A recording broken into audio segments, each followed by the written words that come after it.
नमस्कार. शासन या यूट्यूब चॅनलवर आपल्या सर्वांचं खूप खूप स्वागत आहे. तर आताच्या घडीची सर्वात मोठी ब्रेकिंग न्यूज म्हणजे अखेर राज्य सरकारी कर्मचाऱ्यांसाठी सर्वात मोठी खुशखबर.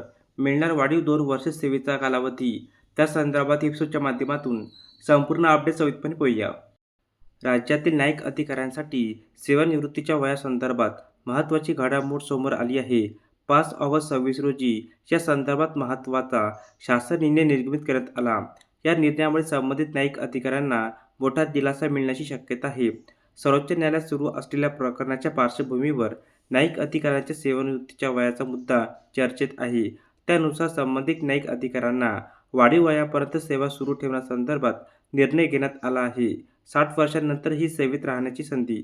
संबंधित तरतुदीनुसार न्यायिक अधिकाऱ्यांना 60 वर्षांनंतरही पुढील कालावधीसाठी सेवेत राहण्यासाठी संधी मिळणार आहे.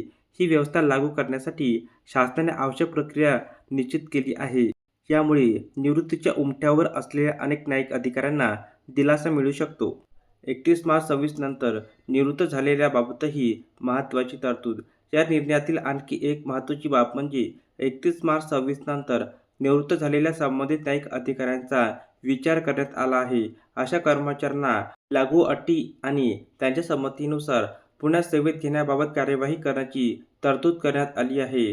त्यामुळे संबंधित अधिकाऱ्यांना वाढीव सेवानिवृत्ती वयाचा लाभ मिळण्याचा मार्ग मोकळा होऊ शकतो. अंतिम निर्णय न्यायालयाच्या निकालावर अवलंबून. मात्र हा निर्णय अंतिम स्वरूपाचा नसून सर्वोच्च न्यायालयातील संबंधित प्रकरणाच्या अंतिम निकालाच्या अधीन राहणार आहे. न्यायालयाचा अंतिम निर्णय आल्यानंतर त्यानुसार पुढील कार्यवाही केली जाणार आहे. त्यामुळे सध्या करण्यात आलेली ही व्यवस्था तात्पुरत्या स्वरूपाची मानली जात आहे. सर्व सरकारी कर्मचाऱ्यांना लागू नाही.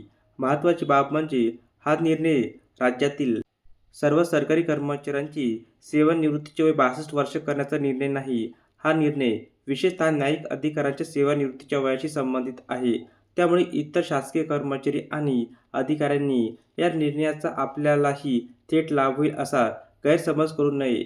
सरकारच्या या निर्णयामुळे संबंधित न्यायिक अधिकाऱ्यांना मोठा दिलासा मिळाला असून पुढील कार्यवाहीकडे आता सर्वांचे लक्ष लागले आहे. धन्यवाद.